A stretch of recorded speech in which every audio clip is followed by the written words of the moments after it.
We have 11 amazing restaurants featuring a wide variety for every price range and appetite. South Point's Garden Buffet has something for everyone at unbeatable prices. Or, if hunger strikes in the middle of the night, join us at Coronado Cafe. The American menu offers breakfast, lunch, or dinner 24 hours a day, plus a Chinese kitchen for authentic Chinese dishes from 11 a.m. to 11 p.m. From steak and eggs to wonton soup, it's fast and friendly service 24/7.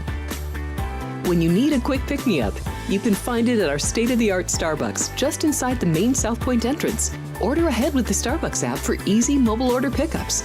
Or enjoy your favorites in the relaxing dining area anytime, day or night. If you love Mexican food, Baja Miguel's has all of your south-of-the-border favorites. There are dozens of classics to choose from, like fajitas, ceviche, chimichangas, tacos, and more. And for spirit lovers, Baja's colorful non-smoking tequila bar is right outside.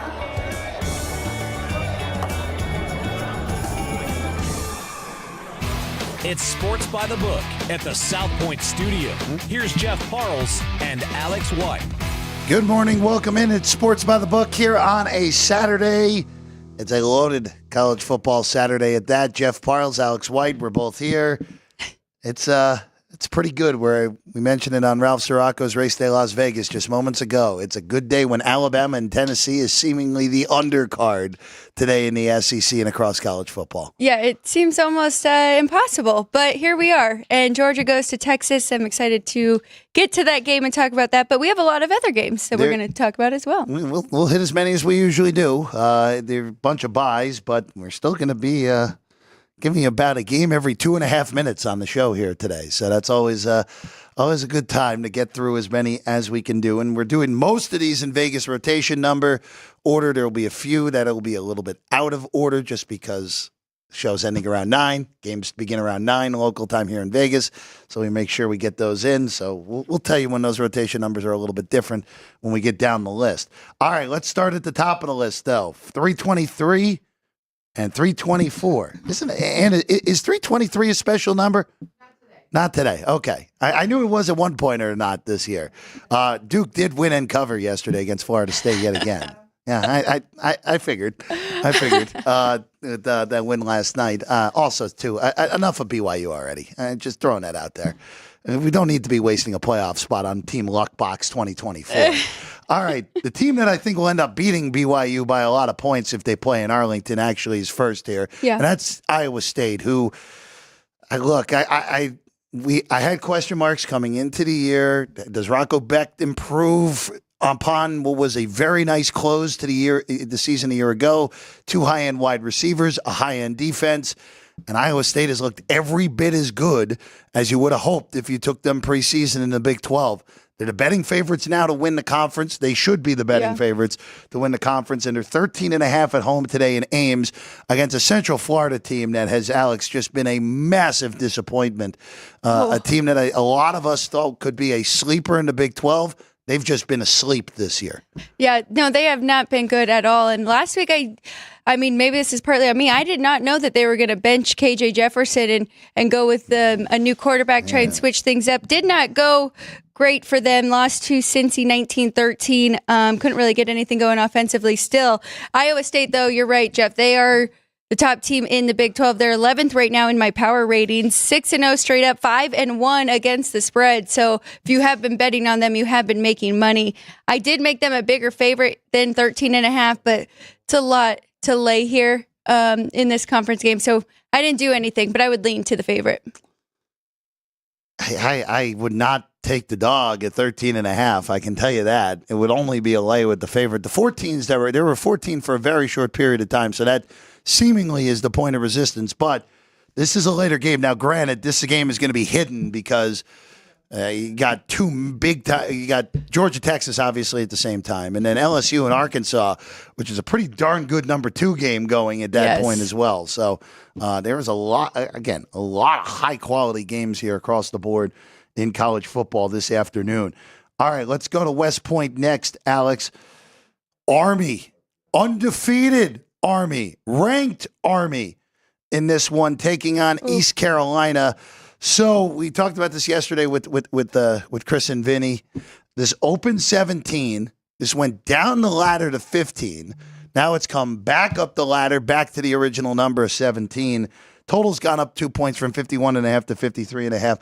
I don't know why this game went down the ladder. I was a little confused by that. It's not like ECU's defense is a defense that you would expect to slow the option. I know there is always a concern that, all right, maybe the luck will run out, but boy, Army has just really just destroyed everything in its path so far this year, Alex. No, they really have, and I have been adjusting their number week after week. I did make this number 12, so I think this is a very high point on Army, and that 17 is very tempting there with 2 touchdowns and a field goal. But I haven't done anything because Army has just looked so dominant, and right now offensively 39 points per game, that's 14th of all FBS, and defensively they've been outstanding, holding teams to 10.4. So nothing for me in this one. East Carolina pretty average, 29 points a game, that's 89th, and averaging just 23.4. So take on the number at 17. I can understand that, but and that also with Army and Navy now ranked, it's some people like to bet against that as well. Yeah, I don't even know if they're paying attention to that. To quite be honest, both the service academies, I don't even know if they even have the time with all the work they have to do in the middle of the week off the football field to read the press clippings through the week. I would I would stay off of it. You missed the best of it. But again, as always with these service academy games, you can usually tell early of how the opponent is going to handle the option. Yep. And so far this year, you've been able to lay a boatload of points in game with both service academies and get away with it pretty easily. Just keep your eyes. If you're looking to bet this game, now that it's back to 17, it would be an in-game look more so than anything. All right, another game going at the top of the hour from now. Louisville, big game for the Cards. Welcome in Miami. In a normal circumstance, I mentioned this yesterday, this would be a big-time look-ahead spot to Florida State. It's still a rivalry game for the Canes, of course, who get the Noles next week. Florida State's 1-6. And quite frankly, heading on the way to 1-11 this year with how bad it has been for Florida State. Still a rivalry game, still technically a look ahead, even though Florida State is just a shell of itself at this point. We're not getting to the point. We were at 5 a little bit yesterday. We're still there right now. I don't think we'll get 6 in the next hour, but if we somehow do, we'll be don't blink. Yep. Get the pick in on Louisville before it moves back down. I still think you're okay if you want to take 5 with the Cards in this spot. There's always the thing in the back of your mind of what if it's the week where Miami actually is focused and shows up in a big way. But Alex, I said this to Vinny and Chris yesterday. Canes are just begging to get beat at this point.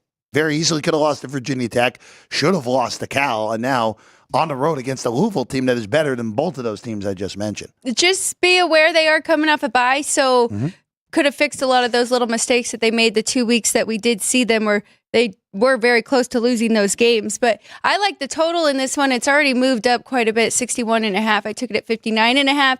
Think you're still okay if you can get a 61 out there. But as I mentioned, Miami coming off a bye. They also have home revenge. Louisville went to Miami last year and won 38-31. So I think that will be in the back of their mind. Lean to Miami to actually cover this and win by a touchdown. But went with the over here. Cam Ward, I think this will be an outstanding game for him. Still 10.4 yards per pass for 2,200 passing yards, 20 passing touchdowns on the year. And Tyler Shuck's been very good for Louisville as well. So 9.1 yards per pass, 14 touchdowns to just 3 interceptions. I think both offenses are going to get going here, and both defenses are going to give up some points. So I know it's a high total, but I still like it over. Over on this one. Look, we've kind of been on the even though it didn't work last week, we've been kind of on the path of these Louisville totals have come in a little bit lower than we would have expected. High-end offense, defense is fine, but not overwhelming by any stretch. We know in Miami, talent has never been the question mark. Never. It's Mario Cristobal, Mario Cristobal, Mario Cristobal. That's the whole question mark with this Canes team. Again, look, if Miami and Clemson keep winning, the ACC is getting 2 teams in the college football playoff because I would be surprised if the committee kept a 12-1 Miami team with a loss to Clemson in the ACC title game out, and vice versa. Yeah. An 11-2 Clemson team with only losses to Georgia in Atlanta and Miami in a conference title game. If those two teams both win out, I think they're both going to the college football playoff when it's all said and done. Of course, obviously, one of them will have to lose in Charlotte if that ends up being the matchup. All right, let's go to Gainesville next.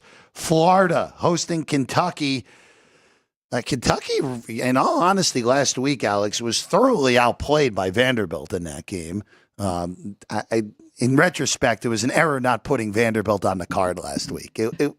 Sometimes your eyes have to tell you what really is happening, even though the numbers haven't fully adjusted on Vanderbilt. They have today. We're not even mentioning that game. They're the biggest favorite they've been against an FBS team in over 15 years today.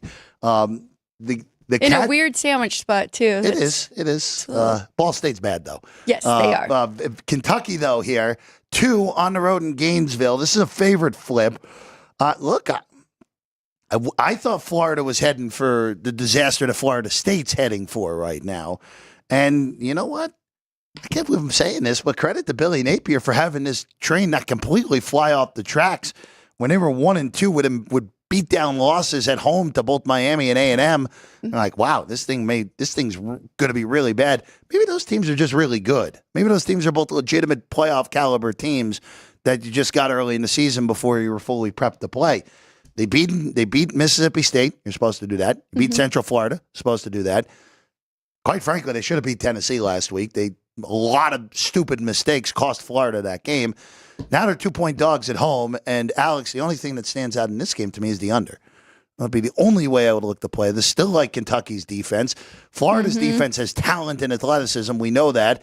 And both of these offenses have big-time questions for me. So this would be a lean to the under at 42.5 for me in this game. I don't hate that at all. I am on the dog here at home with Florida. You just mentioned all the points right there that we have really seen them come together in the last 3 weeks. And there's no Graham Mertz, but the good thing is they've already been grooming this freshman quarterback in DJ Lagway. So I think they'll be just fine here in this one against Kentucky. Very good defense, as you mentioned, but Kentucky still has a lot to fix offensively. They have been very inconsistent all year long with their big wins or hanging in there with Georgia and then the losses that they have taken. So I like Florida to get the win here at home. Yeah, you also kind of have to see what version of Kentucky are you getting today?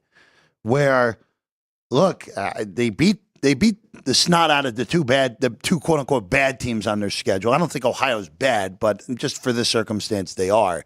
And Southern Miss in that lightning shortened game in week 1. But the 4 real teams they played, they're 1-3. And look, they got the shocking win against Ole Miss. Again, that might be the reason Ole Miss ends up missing the college football playoff more so than anything. But I don't have a problem with taking a little plus 110 on Florida. Really don't. But again, we're dogging under in this game and between the two of us for that one. Again, a game where Kentucky was dominated for 30 plus years in this rivalry, and it's evened out over the last half decade or so between these two teams. All right, let's go to the undercard, as we said before, but it is by any stretch of the imagination a humongous game. And this is the 3rd Saturday in October. Alabama goes to Knoxville to take on Tennessee. When these two teams played at Neyland 2 years ago, famously, of course, Tennessee beat them on the last-second field goal in what was arguably the best game of the college football season 2 seasons ago. Both of these teams are laboring coming into this game, Alex. Alabama, after their epic win over Georgia, of course, infamous loss to Vanderbilt.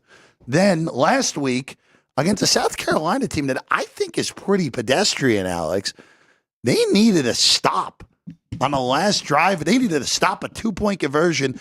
Then South Carolina got the onside kick, and then Bama needed to stop again in order to beat South Carolina at home by a deuce.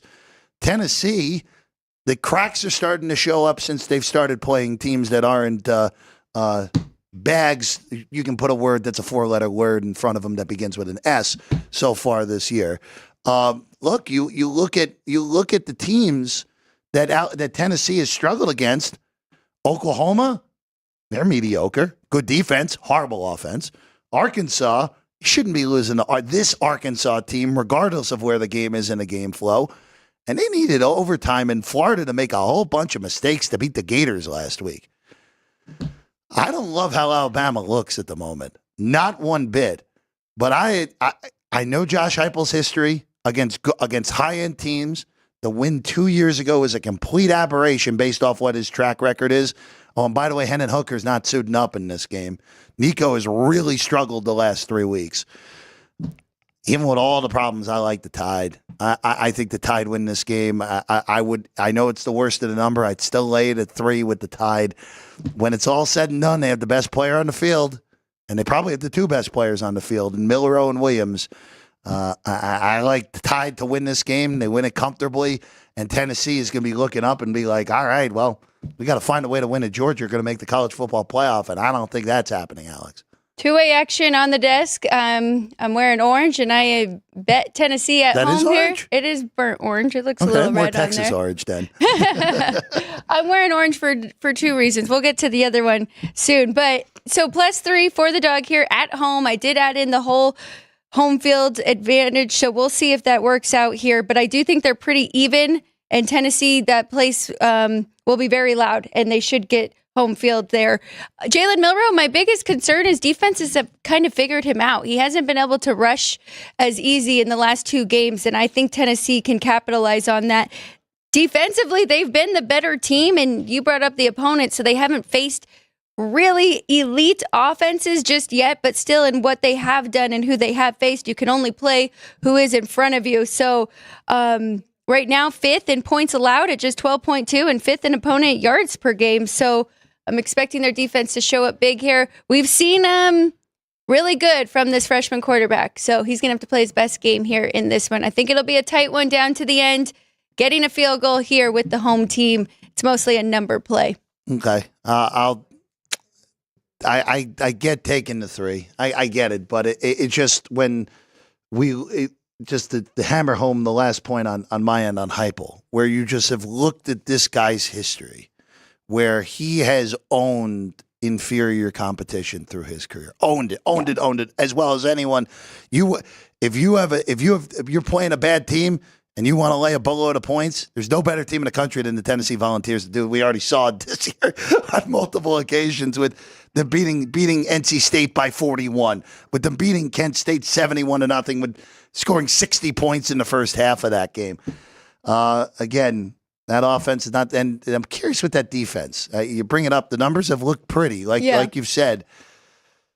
Best offense they faced is Arkansas, which is pretty pedestrian when it's all said and done. And look, could Tennessee win the game? Of course they could. Of course they could. If one of the best home fields in the country, that place is an amazing environment. There could be 110,000 people stuffed in there like sardines today at Neyland Stadium. It's a lot of people.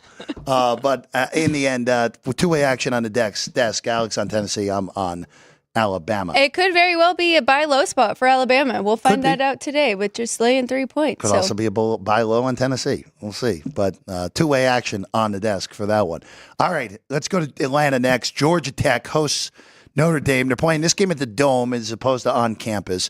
That's not the biggest news in this game, that Haynes King is out. And that is a big, big deal for Georgia Tech because, Alex, I was fully prepared with if King was able to go, even not at 100%, I was ready to take 11 in this game with Georgia Tech. Now, with Zach Pyron in there, just making his third career start, this number ballooned to 14, and quite frankly, I can't disagree with the market move here. I don't love laying bad numbers, but with the quarterback difference between King and Pyron here, I would expect this game to go through 14. If you like Notre Dame, this is the last possible moment you can even possibly justify betting the Irish here today. Can I interest you in the under? This is one of the best numbers right here, 49.5. I have not bet it, but looking at that now and looking at what I made it, so I did make this game 46, and that is a Haynes King number, so I do need to adjust for that. As you mentioned, Zach Pyron, he's only had 7 attempts this year, but I do think their defense is good enough to hang around in this one, at least for the first half, first 3 quarters. They both play slow and methodical. So yeah, I would look to the under. Both run percentage very high, and that's one angle I was kind of trying to look at with Georgia Tech as well. Maybe they'll lean on their run game even more for a team that already runs quite a bit. But yeah, lean to taking the points. I definitely like that under. It has dropped in other spots. I'm seeing 48.5 across the board. So I like this 49.5. If it gets to 50, I think it's definite. Granted, not a huge difference between 50 and 49.5 in a 2-touchdown game. Most of your 50 scores are tight games, 27-23. I do like your angle. I didn't even think about that, but because Notre Dame's offense has started to look a lot better over the last few weeks. Right. Especially, again, 49 against Stanford last week. Bad opponent, but sure. 55 points total in that game against Louisville. Louisville's defense obviously much better. Or excuse me, offense, I should say, much better than the Yellow Jackets, I should say. Golden Domers, 14-point favorites on the road against the Jackets. All right, let's keep it in the ACC here. Yeah, I know Notre Dame's independent, but playing basically an ACC schedule. Clemson hosting Virginia here. Down to 20.5, so they finally a move in this game. There's no move until yesterday afternoon on this one. Total stayed put at 57.5 the whole week, Alex. 20, and now that we're under 21, it would be only a lay with Clemson. Clemson has really just dominated everything in their path since getting dominated by Georgia in that second half. Virginia, not as bad as we thought they would be going into the year, though. That's the only little hesitation here. I know. I was trying to find a reason to bet Virginia, even though I did make Clemson a 21-point favorite here. I was thinking maybe Virginia first half if you were going to jump in. They're 4-2 straight up, 4-1-1 against the spread, 4-2 to the under. So do like how they're playing defensively, holding teams to 23.8 points per game. That's 51st in the country. Also holding teams to 11.6 in the first half. So maybe they can have a very good first half. That's the only way I would look at this with taking points with the underdog here. But we've talked about it all year long. Clemson has looked very good, and Kate Klubnik has had an outstanding year for them. Yeah, Klubnik has had an excellent year after the first game. Again, 3 points against Georgia, and then since then, Clemson's offense. Boy, the low water mark for them since the 3 was 29, and they kind of just messed around in that second half in Tallahassee, just toying with Florida State in that game. Again, very impressive, and a team that I think is well on its way to the college football playoff. Again, Clemson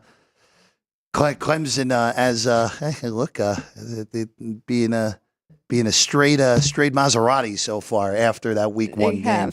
All right, let's go to Cincinnati next. Alex, I got to be honest with you. I screwed up what time this game was. I had this game originally listed on my sheet at 5:30. Not quite. This game goes at the top of the hour. Bearcats have been bet all week, and I'll be honest with you. I'm a little bit perplexed on what's gone on here. There are questions on the health end of Arizona State, but looks like everyone's going to be ready to go. We're still waiting 100% on Levitt, their quarterback. But I think he is officially out. Is he officially out now? If he's officially out, then the move makes sense. But Scatterbo is still there. And even if Levitt was playing in this game, this is going to have to be a ball control game for Arizona State, which leads me to this. Leads me to the under in this game. Okay. Cincinnati's offense has been much better than I thought it was going to be because Sorsby has played as a much higher level than anticipated. I had him as a bottom tier Big 12 quarterback. He's actually been a top half quarterback in the Big 12 so far this year.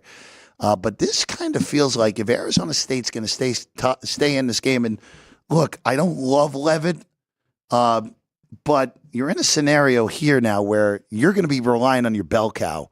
You're probably going to give the ball to Scatterbo 40 times in this game if you're going to stay in this. That leads me to the under in this one. I like it. I like the way that you are playing it, too. I laid the 4.5 with Cincy. I'd still be okay with the 5.5 here. I already wanted to fade Arizona State after their big upset against Utah and them rushing the field and everything. And then with Leavitt being questionable, it was an automatic play. I also made Cincinnati an 8-point favorite here at home against Arizona State. I will just say, though, Arizona State 5-1 straight up, 5-1 against the spread. So they have been winning you money if you have been betting on them this year. I just am not completely bought in. Maybe they will rely on their run game here, but you already talked about Sorsby, and he has been really good. He has a 13-3 ratio, touchdowns to interceptions, and he also has 4 rushing touchdowns. So I like Cincy in this one. I expected a bigger win from them last week against UCF. I think we might see it here in this one. He's been very impressive, Sorsby. A guy that, again, I would be pretty average in that conference, but so far this year has been anything but for a Cincinnati team that, quite frankly, if they didn't blow that game against Pitt, we'd be having a pretty different conversation about them. They'd be 5-1 instead of 4-2, with their only loss being a field goal loss on the road against Texas Tech, a game that, quite frankly, should have gotten to overtime. They just missed a field goal at the end of regulation. All right, let's go to Morgantown. Kansas State, 2.5-point favorites on the road at West Virginia. West Virginia, 3 losses have come against teams that have not lost so far this year. Undefeated Iowa State, undefeated Pittsburgh, undefeated Penn State have beaten West Virginia this year. Alex, I don't think that trend will continue. I'm kind of reversing course because I thought this game was going to get to 4, and then I would have gone on West Virginia here. Now that we're the other way, I would lean to the road favorite in Kansas State here. The only concern I have with Kansas State is this is as brutal of a road trip as you can possibly have in the Big 12 where, I know you go home in between. I get it. But late night in Boulder last week. Yep. Now late night in Morgantown this week. You're essentially going as far. Yes, I know you can technically the trip to Arizona and Utah are further for K-State than Boulder. But you're going west, and now you're going as far east as you can go, basically, in the conference. It's a weird little road trip here for K-State. They do have Kansas on deck, which at the beginning of the year I said, this could be look-ahead potential. But the way that the Jayhawks have just blown game after game, it's not a look-ahead spot for Kansas State anymore. As close as that number is, I actually do understand your rationale with the wanting 4 or laying 2.5 here. I had to take the 3 though, because I did think that this number was a little aggressive on Kansas State on the road. I did make this game a pick, so I jumped in on the 3. I don't love the 2.5 though. I don't know if that's enough here, even though West Virginia could very easily win this game outright. You mentioned it, their losses are coming to very good teams. Garrett Green though has been he's made a lot of mistakes. He had another 2 picks against Iowa State. So his ratio right now this year is 8-6. He also has 3 rushing touchdowns, though, so they can utilize him that way. Just be aware, Kansas State is very good against the run. So it's going to be a tough game for the Mountaineers here, but I'm backing them. Situational spot, Kansas State, back-to-back road games here, and West Virginia really needs that win. I think that they're the more desperate team in this one. So 3 points for me with the dog. West Virginia, again, kind of on the brink here for this season because the one other good thing for West Virginia, even though they have 3 losses, only one of those have come in Big 12 play. That is true. You run the table, you give yourself a shot. Again, it's going to be awfully tough for anyone to get to the Big 12 title game with more than 1 loss. Iowa State looks like a legitimate threat. K-State and Iowa State play each other the last week of the season in Farmageddon, and BYU looks like the greatest luck box of the college football season so far. So sometimes you just have that magic, and regular season looks pretty good. Saw what happened with TCU to you 2 years ago. I think that was more Oklahoma State had a week off, kind of got things together. They're still a mess. I don't know. You lose your quarterback midstream, though, and you're still, minute 11 to go, you're supposed to lose that game. It's just ridiculous. Middle school tackling on the final play from Oklahoma State as well. Yes, all right, Baylor and Texas Tech's next. 5 in this game now with the Red Raiders. Game goes at about 1 o'clock Pacific time, 3 local in Lubbock. Alex, we talked about this yesterday with Chris and Vinny. I'm a little perplexed on the way this game's been bet on the side, where it's been all Baylor. I don't see it with the Bears. I think their defense is bad. The flop from Finn to Robertson has seemingly helped their offense. But look, I know this Texas Tech team is not overwhelming, but when Taj Brooks has been healthy, his offense has looked pretty darn good so far this year. So now that we're down to 5, it would only be a lay at a favorite with the Red Raiders. I also would lean to the over as well. Really don't like either of these defenses in this game. I love the over. And so I do have a few overs that I really like today, and this is one of them. My numbers actually do pop for Baylor as well. Okay. I have Tech as a 3-point favorite here, but I wasn't brave enough to jump in front of Texas Tech again. I think I had Arizona and Arizona State against them. So that one I'm staying off of. But to your point, Baylor with Robinson under center now playing quarterback. Their last 4 games, they've averaged 28 points a game. So they're starting to get their offense going, and they also are allowing 28 points a game, as you mentioned about their defense. So I think we're going to see points from both sides here with these two. Plus, Baylor has extra time to prepare coming off a bye week, which they desperately needed, and they have home revenge from last year. They are the more desperate team, too. 0-3 right now in conference. So that would lead me to taking the points here with Baylor. But you missed the best of it. I think if you got 6 or 6.5, it's a good play, but I know 5's kind of dead, but still, I just would kind of stay away from that. But over 55.5, I think that's a great play as well. Yeah, neither defense really any good at all, as you brought it up. And look, these offenses, again, Taj Brooks is awesome. There is no arguing that. The running back for Texas Tech. Still questions at the quarterback position, but here you go, 5. Texas Tech is still pretty alive in the Big 12 race, all things considered. 5-1. Their only loss came to Wazoo, so it doesn't hurt them in the Big 12 race. Yep. You're 3-0. Now, granted, they have to go to Ames. They still have to play Colorado. But schedule, if they win today and win next week in Fort Worth against TCU, there could be a bunch of teams live going to the last month of the season in the Big 12 title race. And as we talked about, anarchy probably ruling the day in that conference. And there could be a lot of crazy stuff over the last few weeks in the Big 12. All right, let's go to a former Big 12 team. Oklahoma welcomes South Carolina to Norman. It's a pick now. This has been a mover. South Carolina opened as a 3-point underdog, and it's been bet down the whole week here at the South Point. There's even South Carolina 1 out there in a bunch of places. 41.5 the total. Now, when it opened 3, I thought South Carolina was good. Now, no thanks. Not at the pick. Oklahoma's defense is still good. Last week, look, Texas is the best team in the country. Yeah. They just got smoked because they were on the field the whole game because Oklahoma's offense has no quarterback, which is totally on the coaching staff that's allowed to happen at a program like that. But this is very difficult now that we're down to a pick, Alex. It probably would be a bet on the Sooners, but boy, that offense, it's hard to bet them at this point. They are getting healthier. They are getting some wide receivers back. I think Michael Hawkins Jr., the freshman that got thrown in there, I think he's done okay. 6.8 yards per pass.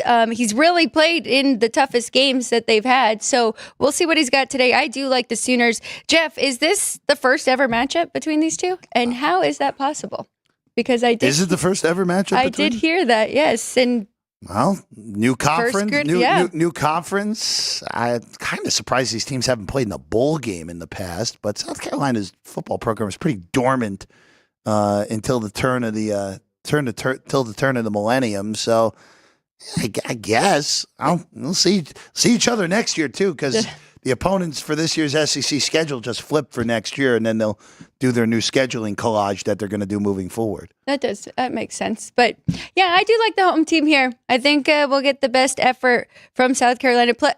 From Oklahoma. Plus, they do get their full home field advantage in this one. South Carolina, they've been inconsistent too. It depends on which team we're going to get here. Let's go to the Big Ten next. Conference game, UCLA Rutgers. Conference game. Yeah.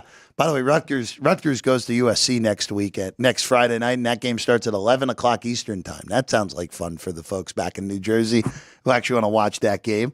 UCLA is a 4.5-point underdog in this game. They actually the Superbook just went to 4, so It's been one-way traffic on UCLA in this game. Rutgers is just coming off just getting annihilated at home by Wisconsin. Just an awful effort in a 42-7 loss. UCLA, quite frankly, should have beat Minnesota. Should have won that game. Just couldn't hold on in the end.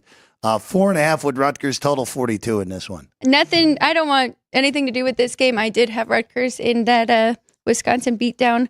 UCLA has been much more competitive as of late. That's what you were alluding to right there. But they are still 1-5 straight up, 3-3 against the spread. Rutgers 4-2, 3-2-1 against the spread. But my numbers pop. Rutgers, I made them 6.5 here at home. I know with the traveling and stuff, I should probably trust that team, but I got to see what they do after coming off of that huge loss from Wisconsin. Yeah, I very disappointed in Rutgers last week. Thought you get a vulnerable Wisconsin team in your building with a chance to go to 5-1 on the year. The Rutgers schedule is still more than manageable to make a bowl game. They're favored today. They're going to be favored at home against Minnesota in 2 weeks as well, which will give you the opportunity to get to 6. But boy, that defense got exposed last week. We knew the offense was not good at all, but boy, totally exposed. I wish this total, and totally wishful thinking here, Alex, this total's been bet up from 40.5 to 42. I wish it was just a wee bit higher because I would look to go under. But 42, I mean, with the quarterback play in this game, the defenses have the capability of scoring a touchdown, and that always frightens me when you're dealing with a total in the low 40s in any level of football, but especially in college football. All right, let's go. Pretty shocking that it is being bet up, though.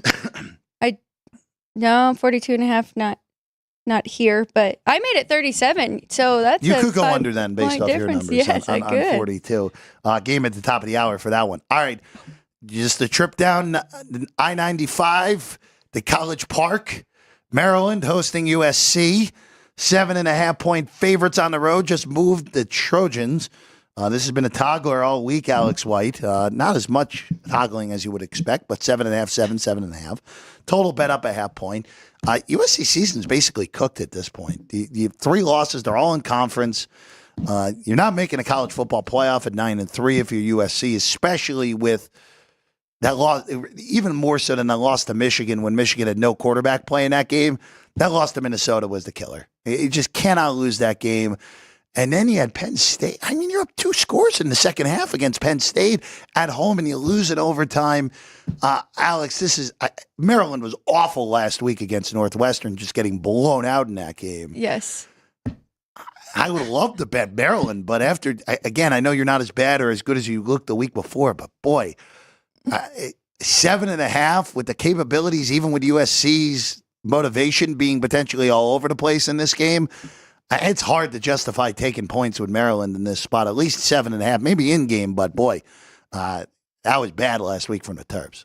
It was. Do you think we're seeing something similar from Northwestern like we saw last year, where they just turned it on? Get to that. We'll mid-season? we'll get to Northwestern in a moment because their game's up in 2 games from now, Alex. But that is a question to hold in your head for a few minutes. Might be a little bit more about them than Maryland. I would lean to taking the points here. I just don't know where USC is going to be mentally with 3 losses now, knowing that their season is, it's not the expectations that they had. I really wanted to see this USC in the playoffs. Miller Moss has been really good for them. Their defense has improved so much from last year, so it's a shame to see those three bad losses that will keep them out. Yeah, it's a lean to Maryland, but I'm with you. I would wait and try and get more points here in game with them. It is, Mike we kind of knew that this would run out of steam once Loxley lost his high-end quarterback. So for Maryland, that is. Yeah. But yeah. 7.5 right now on that one. All right, let's go to Champaign. Illinois welcomes Michigan. So, Alex, I have a few things that I would look at here. We're at 4.5 behind us. There's even a 5 in the market now. Total's down to 44 now, which makes sense. I thought yesterday when it hit 45 and a half, that this was a pretty good under in this game, especially where Illinois last week, I mean, that fourth quarter was and could not be explained what happened in that fourth quarter against Purdue. They need a stop on a 2-point conversion in overtime. Illinois needs to have a drive at the end of regulation to force it with a field goal. 50-49 last week. I think Illinois' defense gets right again. Michigan is on their third quarterback now. Seth Tuttle gets a start here today. Look, I would only take 5 with Illinois now that there's 5 available, and I'd only look to the under. I think this is going to be a gross, grinded out, defense first game where there's a lot of ugly looking passes in this one. I know Illinois has kind of been a luck box this year as well, where if you look at the stats against Penn State, they probably should have lost by 5 scores, and they ended up covering that game. But even so, I don't think Michigan. You're asking Michigan to almost win by a touchdown on the road against a somewhat real team? That's a hard ask for this Michigan team at this point. I would even take the 4.5. I would even sprinkle a little on the plus 170. No problem with that, Alex. I think Illinois could win this game outright, especially on their third quarterback. The whole conversation all year has been Michigan has no offense, and I don't know why people are expecting this to just be a complete turnaround here in this game. I think Illinois got a little ahead of themselves, right? They were up big at halftime and kind of already started looking ahead to their Michigan game, and that's how they let Purdue come back in that one. But, I mean, Altmaier has been decently good. He has 14-1 touchdown interception ratio. His only interception is coming from a very good Penn State defense. So I like the Fighting Illini in this one. And Michigan's defense is not the same that we have seen in the past. Allowing 22.3 points a game, that's 41st in the country. We're used to seeing this team like top 10 in points allowed. So I think Illinois can definitely hang around in this one, if not win. In the chat today, just checking in our good friends, JR, Risen Way, not Sean as well. In the chat, always JR from the ballpark and Risen Way, 2 of our favorites. Sean, we don't mind not Sean either, even though not Sean may be Sean. We don't know. All right, let's keep it moving here. Let's go. You mentioned Northwestern a few moments ago. Let's go to the Lakeside here, Alex, where Northwestern is 9 behind us. There's even 9.5s. There's even one book, Faraway Place. It's not the greatest of online shops, but it is at 10 right now. I will say this: if this somehow breaks the dam and gets to 10 here stateside, Nevada side, I'll take with Northwestern. And if Wisconsin beats me for the second straight week, so be it. Northwestern, the Northwestern team doesn't make much sense to me. You look at their numbers, their offensive numbers are miserable. Yes. Their defensive numbers are slightly above average, not above average by any stretch.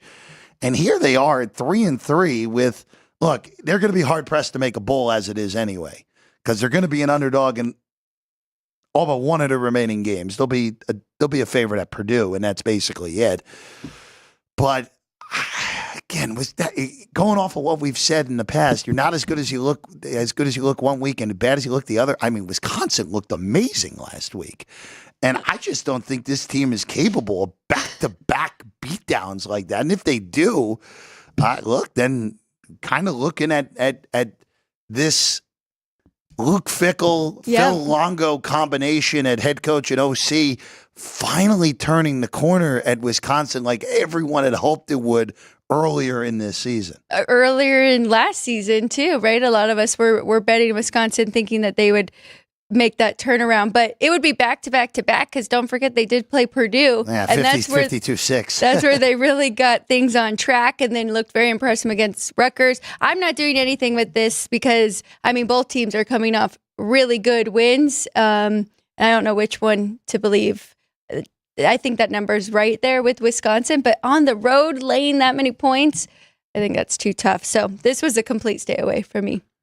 Yeah, I don't blame you. Starts in 18 minutes. I'm just waiting till 8:59:50 to see if I get that 10, and if I do, I'm going to take it with Northwestern. If not, I'll probably still take Northwestern. All right, going to TCU and Utah. I just want to be quick on this game, Alex. No Cam Rising. We probably don't see Cam Rising again this year, and We'll give Cam Rising his 17th year of college next year, probably, with another red shirt. TCU, mediocre. Utah, without Rising, good defense still. Very mediocre offense. 3 with the Utes at home, 49.5. Alex, is there anything to be done in this game? I didn't do anything, but I would only lay the points here with Utah at home with that elite defense, and they do run the ball a lot, 55% of the time. That's 59th. Also play slow, 30.1 seconds per play, and holding teams to 20 points a game. So I think they can grind this one out and take time off the clock and come away with a win. So maybe just skip the points altogether and take a money line, but unless this is the game, TCU finds a way to turn it around. Yeah, Utah had been pretty ugly in spots this year. They have. This is not the Utah team we are used to. All right, let's go to Tucson next. Colorado goes to Arizona. I'm pretty disappointed in Arizona so far this year. It just the coaching change has made a big deal, and it's not that I dislike Brannon. I think he's solid, but Fafita has not looked the same. McMillan after week 1 has been, for a guy at that level, mostly invisible this year. Colorado expects to have Travis Hunter back in this game. Even at the worst of the number, I mean, they're all the way down to 2. I think the Buffs are still the right side here, even at the worst of the number, Alex. Me too. I have not bet this, but I've been last night as I was going over notes, and then this morning I've been meaning to put Colorado money line on a ticket here because I do think they can win this game outright. Arizona's 1-5 against the spread, and you're talking about Noah Fafita and not looking right. The numbers they tell it all. Completing just 59% of his passes, 7.1 yards per play. 8 touchdowns, 9 interceptions. Yeah. Last year, 8.6 yards per play, 25 touchdowns, and just 6 interceptions. So I just think this offense, and they aren't putting him in the best situation or the best what works for him. So I like Colorado in this one, especially with Travis Hunter coming back. Yeah, assuming Hunter's on the field, this is Colorado for me. If Hunter's not on the field, then you figure it out. Again, there's a lot of Jimmy Horn's probably not going to play today for Colorado. There's a lot of injuries on that receiving core for the Buffs. 2 ACC games with the 2 California teams will hit real quick here, Alex. NC State at Cal. Cal is a 9.5-point favorite at home. And then SMU in Palo Alto is a 17-point favorite at Stanford. Between those 2 games, I'd only look at the favorite in both games, and I know SMU is the worst of the number. NC State is brutal at this point. Ooh. And Stanford on the other end. Sorry to keep continually toggling there, Sean. And Stanford is just I enough of me betting on them at this point. It just there's only so much pain I can take with betting the same team over and over and over again at this point. If I were to pick 2, it would be Cal as the favorite. I did make them a bigger number, and I said I didn't think this Cal team was any good, but they're 3-3. Straight up, 4-2 against the spread, and especially taking on this NC State team without McCall. I mean, they have really just struggled, and they are 6-1 against the spread so far this year. So that would lead me, especially under that 9.5, it would definitely be Cal for me out of those 2. And then one last one before we bring Vinny on. Kansas and Houston, the bottom feeders in the Big 12, unexpectedly on the Kansas side, totally expectedly on the Houston side coming into the year. Kansas has not beaten an FBS team so far this year. Their only win is against Lindenwood. They're 1-5. Houston, of course, upset TCU 2 weeks ago. 5-46. I would only go to the over in this game. Ooh. That would be the only look I would go. Kansas's defense has been super suspect since going into Big 12 play.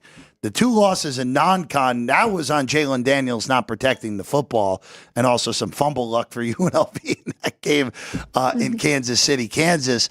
But I would only look to the over. Kansas's offense has actually played reasonably well in Big 12 play. They just have been unable to get stops in big opportunities. That's what's done them in so far in Big 12 play. My numbers say Kansas. I still have them a 7-point favorite here at home, but I think Houston and Willie Fritz could go in there and find a way to keep this close, if not win it. Kansas, you already talked about it, but 0-6 against the spread so far this year. So stay away from me on this one. Just finding ways to lose so far this year, the Kansas Jayhawks. All right, we're taking one quick minute. When we get back, Vinny Magliulo joins us. A few good 9 a.m. games that will hit. And then, of course, we get the doozy in Austin as well when we get back here on Sports by the Book. We have 11 amazing restaurants featuring a wide variety for every price range and appetite. South Point's Garden Buffet has something for everyone at unbeatable prices. Or, if hunger strikes in the middle of the night, join us at Coronado Cafe. The American menu offers breakfast, lunch, or dinner 24 hours a day, plus a Chinese kitchen for authentic Chinese dishes from 11 a.m. to 11 p.m. From steak and eggs to wonton soup, it's fast and friendly service 24/7. When you need a quick pick-me-up, you can find it at our state-of-the-art Starbucks just inside the main South Point entrance. Order ahead with the Starbucks app for easy mobile order pickups. Or enjoy your favorites in the relaxing dining area anytime, day or night. If you love Mexican food, Baja Miguel's has all of your south-of-the-border favorites. There are dozens of classics to choose from, like fajitas, ceviche, chimichangas, tacos, and more. And for spirit lovers, Baja's colorful non-smoking tequila bar is right outside.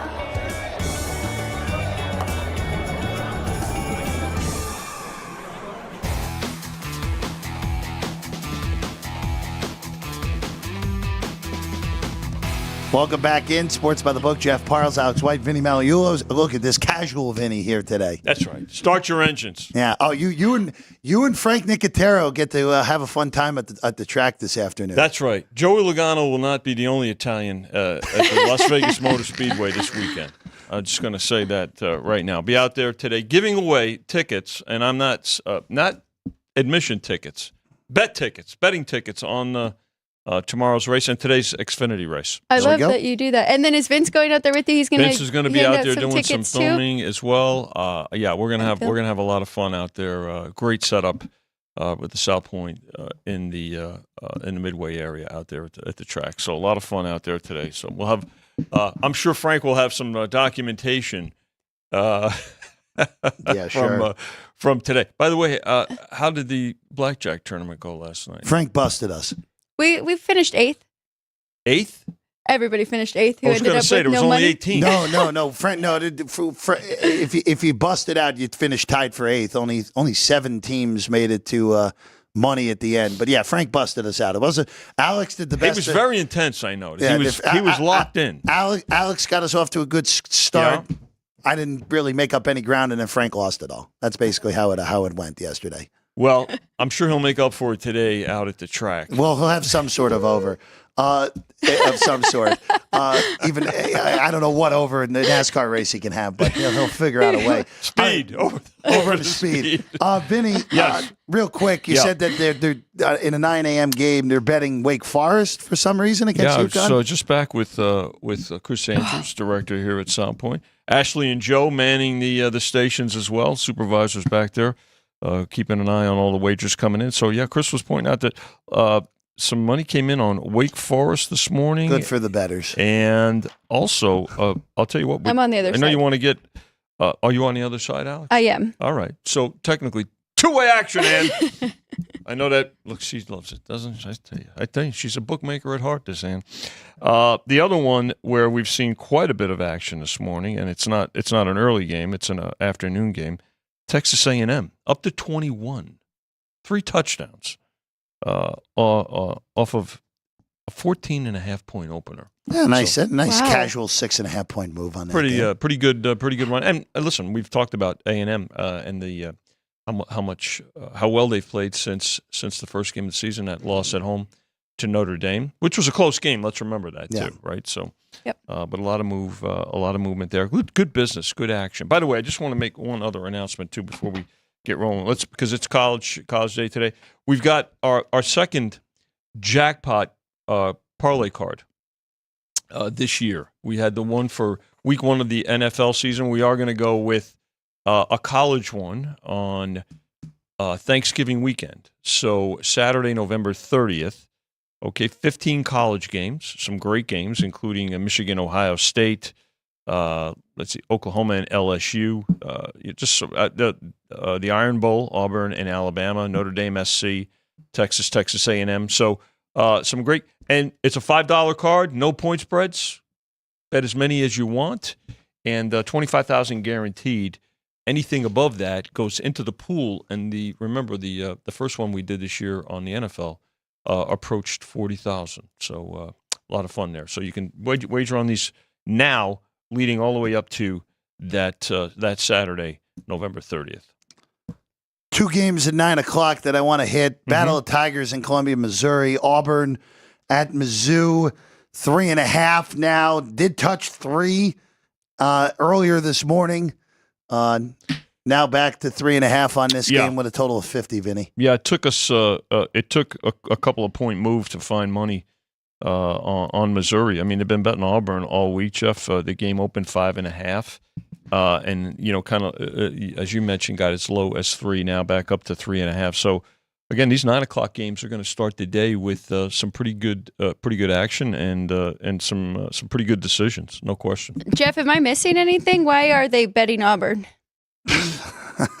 Because they think they won't turn the ball over today? Because the betting markets don't like Mizzou, for one. That is one thing. The betting markets have said they're overrated all year. 2, look, when Auburn has not turned the ball over, their offense has actually looked okay. The problem is they're turning the ball over basically once every 6 possessions at this point, which not sustainable if you're going to do that. Look, if Auburn had competent quarterback play with the turnovers, Auburn's probably 5-1 right now. As ridiculous as that may seem for a team that's 2-4, but look at their losses. They lost to Cal by 7 because they turned it over 3 times. They lost to Arkansas in a game where both teams kept turning the ball over considerably. They had the Oklahoma game won and did the only thing they could possibly do to lose it with the pick 6. And then, all right, Georgia beat them by 18. All right, fine. Nothing wrong with that. Not a shock. And that's nothing wrong with that. They're their own worst enemy on offense. They are. I laid the 3 this morning. I just couldn't pass it up. Mizzou's off a bye. They're not off a bye. They beat UMass last week. By the way, is this homecoming? Did you mention this is homecoming? This is homecoming, yes. Is this I laid a lot worse than that. I don't see too many homecomings. Homecoming's a big deal. Homecoming's a big deal there. In Missouri, yeah. I laid the worst of it, but I'm still okay with it. Yeah. This is the biggest difference I've had on a Mizzou game, so that makes me feel good. And Hugh Freeze hates his team. He does not like his quarterback team, for sure. All right, Indiana and Nebraska at the top of the hour. Fox is there. Crowd looks awesome in Bloomington. Vinny, I told you yesterday I bet Nebraska at 7. I bet him again at 6.5 in this one. Now, I'm not saying Indiana's going to lose the game outright, but it's the best defense the Hoosiers have seen by a significant margin so far this year. No doubt about it. I mean, this is going to be a good time, and they know it, right? I mean, this is certainly a test for the 6-0 Hoosiers going against a good Nebraska team, and a team that's certainly a program that's improving. And at 5-1, that loss in overtime at home to Illinois a few weeks back, but Nebraska. Pretty good running attack, solid defense, and but this one kind of we've seen it gone back and forth, right? Laying the 6.5 and taking the 7. So you have a pretty good conviction here. You like him at 7 certainly, and you like him at 6.5. Did you sprinkle in a little taste of the money line? I didn't. This game 2-1. This game screams 3-point game. That's what it kind of screams. And look, if Indiana has done everything they've needed to do so far. Win as a road favorite at UCLA. Check. Did it in a big way. Yeah. Win as a touchdown favorite at home in conference. They did that against Maryland. Win as a more than a touchdown favorite on the road in conference and cover. They did that at Northwestern. They have passed every test so far this year through their first 6 games, Alex. I missed the best of the total here. I wish I would have went under that 50.5, and now it's just moving down. But yeah. 49. I do. You're right. I mean, this is a very good defense with Nebraska, one of the tougher ones they'll see. So I'm expecting a lower scoring game. Yeah, almost a 3-point move to the under, Alex. To your point, and teams are starting to realize too. Let's face it. That this expanded playoff gets so much talk, right? And even within teams, I think and staffs realize that they've got at-large bids at stake too, and particularly when it comes to teams like these in the Big Ten, in the SEC, which figure to to have the most, certainly combined, those two conferences are figured to have the most of the 12 bids. So that's why these games are, and we're getting further into the season, and there are so many games that have a lot more pressure because of that. Let's go to the SEC. Two big ones. Obviously, we'll get the big one after this one. LSU goes to Arkansas. This is a significant game for LSU. Yeah. Coming off of that big come-from-behind win at home, upsetting Ole Miss. LSU gets A&M in College Station next week. So this is a pretty brutal back-to-back on the road. Oh, and then, by the way, after your bye week, you get Alabama. Yeah, their schedule's pretty daunting. Yeah, now this is a very difficult 3-week stretch. It softens a little bit at the end. Florida, Vanderbilt, Oklahoma, the last 3 games. But look, if you're LSU and you can find a 2-1 in these 3 games, you're probably going to the college football playoff. And quite frankly, you might even go to the SEC title game with only 1 conference loss. 3 with LSU. I actually took 3 with Arkansas in this game. I think this is, I don't know if LSU, again, it's hard. If you're taking the 3 with a dog, you're more times than not expecting them to win. This kind of screams 21-20, though. Something in the pocket where LSU struggles, needs a late score to win by less than 3 here. That's the way I'd look here. Go ahead, Al. I don't hate it at all because the situational spot here and LSU coming off that big win. So, and Arkansas coming off a bye week. So I think they'll be more than ready for this game. Numbers, I didn't have anything, though, but situational spot, I would only take the 3. You know, interesting. So the game opened 3, and there was it kind of went back and forth between 2.5 and 3 to 3, 2.5. But then, got as low as 1.5 really early, mid-2 in the middle of the week. And then today, as you mentioned, in fact, it's now toggling back and forth between 2.5 and 3. It looks like they're laying the 2.5 with LSU and taking 3 with Arkansas here. But 4:00 game, a game that's that's already received and will continue to receive a lot of betting attention. Total on the game 57, which I don't think this surprises anybody. This total's up 3 points. I think it'll continue to rise. Yep. All right, big game, of course. Texas, Georgia, right at the end here of the show. 4.5 with the horns, as high as 5. Yeah. It's been all about Texas basically this whole week, except for that little take back at 5. You are starting to see some 4s reappear as well. Alex, I'll give you the 4 first here in this mega matchup in Austin here tonight. I love Texas here at home. Laid the points. My dad and I talked about it Wednesday when it was at 3.5. Missed that, but jumped in here at 4.5. With the 4.5, you're basically saying on a neutral site that this would be about pick'em, and I don't believe that is true. I think Texas is the better team, and they have home field here. They're 6-0, 5-1 against the spread. Best defense and points allowed right now, and the argument is going to be they haven't played anybody. They can only play who's in front of them. We also saw a lot of this team play pretty good competition last year. So I think they'll be ready for this matchup here against Georgia. So you look at this. So feature games today, right, in terms of, obviously viewership, but definitely in terms of betting, right? Miami and Louisville early, Alabama, Tennessee, midday, Nebraska, Indiana this morning as well. But this is going to be the game of the day. And this game will be bet and certainly booked like an NFL game. In fact, it'll probably outhandle a couple of games if you look at tomorrow's NFL card. But we've had that, right, with these types of matchups now this season, which is great. These are, we don't have to wait for these matchups to take place in conference title games and either at the beginning of the season to start the season or at the very end of the season. Look, it's going to be, I think there'll be two-way action on this game, as we've seen, 5, some 4.5. People are going to take 4.5. Whenever you can get Georgia plus points, and not only plus points, but better than a field goal, right, I think it's going to be attractive. But Texas, certainly, I know in the polls, which don't determine prices, as you know, is my slogan, but they're there for various reasons, but they're also the number 1 team in terms of power ratings. So, again, both teams receiving support. The over being bet by a couple of points, and I think people are going to continue to bet this. The public will bet this over because they're going to love points in this game. So right now, Texas we got to fix that graphic. Well, it says 6.5, and if you can get me Georgia at 6.5, Sean, please let me know because I'll unload. But 4.5. So 4.5. So Yeah, don't look ahead on the rundown yet, Sean. We're still not done with this game. Texas is clearly the better football team. There's no arguing that with what we've seen so far this year.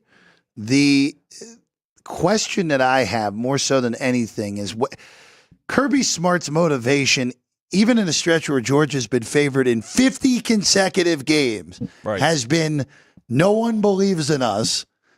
No one thinks we're that good, which was always nonsense. It's kind of hard to believe with them against the world. But that's part of what made Saban great at Alabama too. He made his players believe that no one bought into them being as good as they really were when they were really that good. Now they're actually the underdog here. Now it's 4.5, 5. Now I'm with you, Alex. This kind of dictates that Texas would be a pick on a neutral. I don't think that's right either, but call me a square. I can't pass the points with Georgia. If Texas blows me out here, guess what? Then we look at our power ratings and say, whoa, sure, Texas is actually 3 points better than everyone else in the country on a neutral as opposed to maybe 1 or 2. That's all of this is. I'm going to learn more. To me, I'm going to learn more about Texas and how good they possibly can be and what their ceiling is as opposed to what Georgia is. I still think Georgia is going to win out after this game. I know they have tough games against Ole Miss and Tennessee, but I still think even if they lose, they're going 10-2. They're going to the college football playoff. Yeah, I mean, listen, the difference too with Georgia is their receiving, right? We talked about this yesterday with Chris on the show, and they lost a lot in terms of receiving, and but they're still Georgia. Who's got more at stake here, Texas or Georgia? Well, I think both teams do, really, when you think about it, because Georgia's already has a loss, and Texas has got a lot of pressure on them, right? For the last few years now, it's been about Texas has arrived, Texas has arrived, right. Texas has arrived. Well, we're going to find out today a lot about them. So, but a great game, a lot of betting action, and a fun game to book, really. One last one, because Alex will get upset with me if I didn't mention UNLV. UNLV goes on the road to Oregon State. I said yesterday I thought this was not enough on the Rebels here, and was a little bit perplexed on the market taking it with Oregon State. I just don't think Oregon State has the horses to stay in this game. What a statement that is, that UNLV just has too much talent for a team that used to be a power conference team. Yeah. But that's the case at this point, Alex. I like UNLV short of 7 in this game. The only thing I don't love is the situational spot. It's their Boise next week. Second road game, and Boise State up next. But I don't think they can afford to look ahead, and they know that as well, especially with the loss to Syracuse. So one game at a time right in front of them. I think under a touchdown is good. Laying it, maybe in game, because UNLV starts fast. You can get more points at Oregon State. They do kind of let their foot off the gas in the second half. Maybe jump in then. Well, yeah, this one here, I mean, it did open 7.5, and we were toggling back and forth between 7 and 7.5 all week, but now more support coming in for Oregon State. Oftentimes we talk about tough locations, and sometimes tough locations are not just based on the home crowd support. It's about travel a little bit too, right? Morgantown we've talked about. Oregon State's another one. It's not the most luxurious travel to get to for teams, but they get there early enough, and maybe that's got something to do. But also the fact, look, Oregon State. They feel like some people think that maybe they're being disrespected at home here, right? As a former Power 5 school going against an upstart program here at UNLV. But the Rebels are good, and they're fast, they're athletic, their defense is good. So I suspect as we get further into the day that we'll see this number come back up.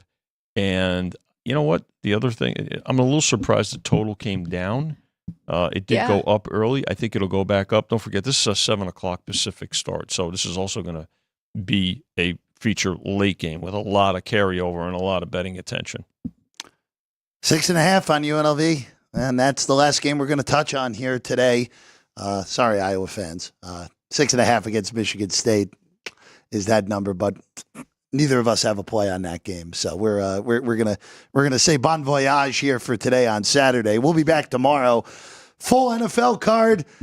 We don't have much on Jacksonville and New England, even though Chris Andrews did like the Jaguars yesterday on the show. So we can tell you that. He did like the London Jags in that one. Vinny, Alex, thank you as always. Sean and not Sean, thank you.